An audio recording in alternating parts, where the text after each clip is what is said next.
Bill that would have zapped billions of dollars in tax breaks for the Big Five oil companies. I'm joined now by Senator Roy Blunt, Republican from Missouri. Senator, good morning. Morning, Chris. How are you this morning? I'm well. You voted to keep $21 billion in tax breaks intact for the big oil companies. Now, given their record profits in the last quarter, why? Well, it's 21 billion over 10 years, so it's really 2 billion a year. That's half a day's borrowing at the federal government right now. But to the average American listening, that's a lot of money, Senator, as you know. It was targeted at U.S. companies only. It wasn't targeted at their foreign competitors. It took away the incentives to produce product in this country as opposed to producing the same product somewhere else and bringing it here. We ought to be focused on more American energy, not less American energy, and that would have produced less American energy, one, and in all likelihood, raised gas pump prices, not lowered gas pump prices. Your colleague from Missouri, Claire McCaskill, as you know, is among the Democratic senators calling for the Federal Trade Commission to investigate whether refiners are fixing the price of gas. Do you think that that's possible? Should there be an investigation?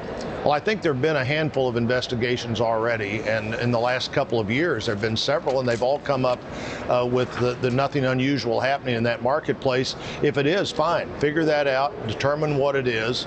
I don't think that the federal government can outlaw trying to speculate on what future prices are going to be, but we shouldn't have these companies in any kind of collusion. I don't believe they are, but if they are, let's find that out and do something about it. But we've looked into this more than once now. This is sort of the go-to issue for the Obama administration and for a bunch of Democrats in Washington. Every time they don't want to talk about the big spending issues, the big entitlement programs that we have to look for ways to make them work better, they want to talk about about oil companies. But when you look at a new poll, because to that exact point, Senator, I'm sorry to interrupt you, but there's a new poll from Politico.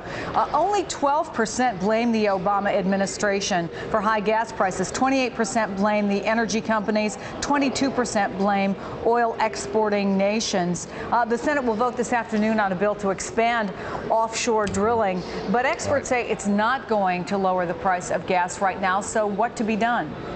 Well, actually, some experts say that anything we do to show that we're going to produce more American energy does lower the price of gas. Either speculation is part of this or it's not.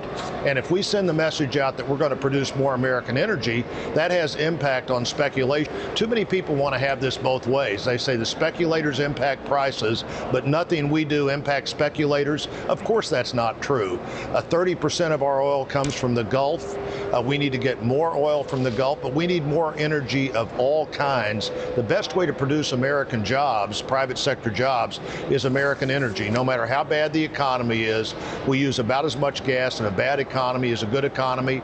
We use about as much electricity in a bad economy as a good economy. We should be focused on more American jobs. One way to do that is more American energy. Well, let's talk also about the budget talks. Gang of Six budget talks are on the verge of collapse with the defection of Senator Tom Coburn.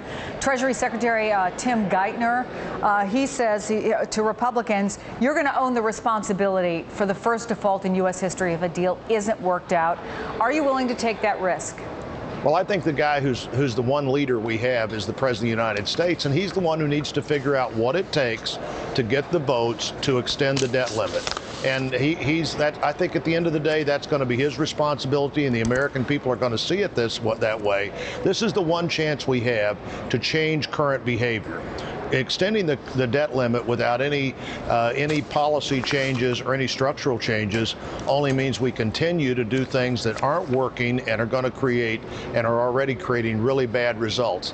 It's up to the president. If he can get the votes for a clean debt limit extension, he should do that if that's what he believes is the right thing to do.